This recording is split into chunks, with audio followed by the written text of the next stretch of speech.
नमस्कार, मेरा नाम है गौरव और आप देख रहे हैं टीवी24 नेटवर्क।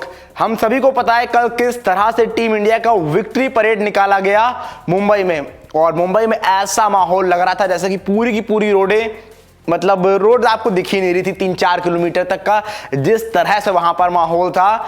और उसके बाद रोहित शर्मा जब वो विक्ट्री परेड करने के बाद वानखेड़े स्टेडियम में जाते हैं और वानखेड़े स्टेडियम में जब स्पीच देने आते हैं पहली बार वर्ल्ड कप जीतने के बाद, बहुत इमोशनल नजर आते हैं, बहुत इमोशनल बातें करते हैं।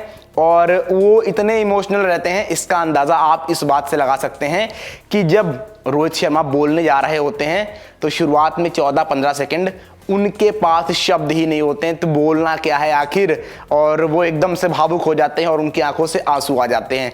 फिर आखिर उनसे बाद में जब सवाल पूछा जाता है टीम इंडिया की जीत को लेकर, तो उन्होंने साफ तौर पर कहा कि जिस तरह से लोग हमारा इतनी बेताबी से इंतजार कर रहे थे, इतनी बेसब्री से इंतजार कर रहे थे, ये दिखाता है कि क्रिकेट क्या है। उन्होंने कहा कि जरूर हमने और हमारी टीम ने मेहनत करी है इस ट्रॉफी को जीतने के लिए, लेकिन ये ट्रॉफी सिर्फ हमारी नहीं है, ये पूरे देश की है, ये सभी फैंस की है, क्योंकि हमारे साथ वो भी इस लम्हे को जी रहे थे और हमको जीतते हुए देखना चाहते थे।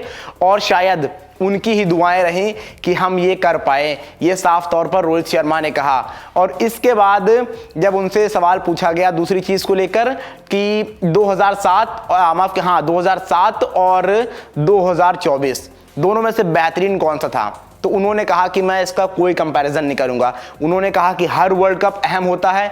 उन्होंने साफ तौर पर कहा कि जब मैंने 2007 में ट्रॉफी जीती थी तो वो भी एक स्पेशल मोमेंट था। उसके बाद और वो पहला वर्ल्ड कप था जब हमने दुनिया को दिखाया था कि कैसे वर्ल्ड कप जीता जाता है। उसके बाद हमने 2011 में जीता, वो भी बहुत खास पल था इसी वानखेड़े स्टेडियम में। फिर हमने चैंपियंस ट्रॉफी 13 में जीती, वो भी खास पल था। और आज 2024 ये भी खास पल था। उन्होंने कहा कि जरूर मैं टीम को लीड कर रहा था तो वो एक सुखद अनुभव था, लेकिन आप किसी वर्ल्ड कप को कंपैरिजन नहीं कर सकते। हर एक जीत, हर एक वर्ल्ड कप बहुत सुखद एहसास होता है अपने आप में। इन चीजों को लेकर उन्होंने कहा। इसके बाद उनसे पूछा गया सूर्य कुमार यादव के उस अद्भुत अविश्वसनीय कैच को लेकर, तो उन्होंने साफ तौर पर कहा कि ओवर से पहले हमारी हार्दिक की और सूर्या की बात हुई थी।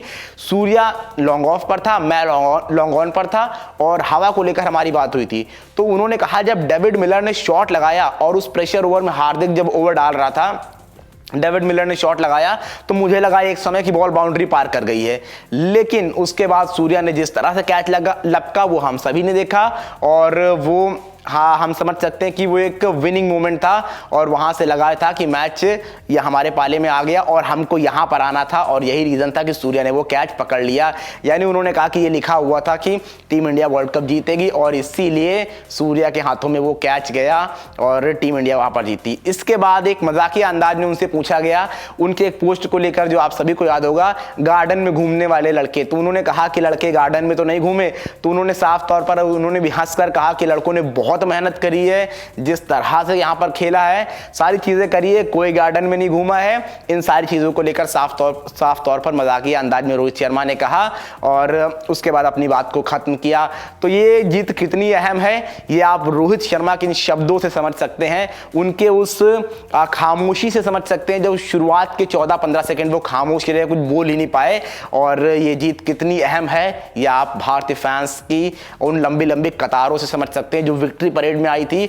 और हर भारतीय के दिल से पूछिए ये जीत क्या थी। ना सिर्फ जो कतार में नहीं भी थे, वो घर पर जिस तरह से देख रहे थे, उनसे समझ सकते हैं कि ये जीत, ये वर्ल्ड कप टीम इंडिया के लिए क्या था। तो फिलहाल आप बताइए आप किस तरह से देखते हैं टीम इंडिया की इस वर्ल्ड कप जीत को और रोहित शर्मा की इस स्पीच को। आप इंडिया के लिए एक वर्ड क्या कहना चाहेंगे, जल्दी जल्दी कमेंट करके बताइए।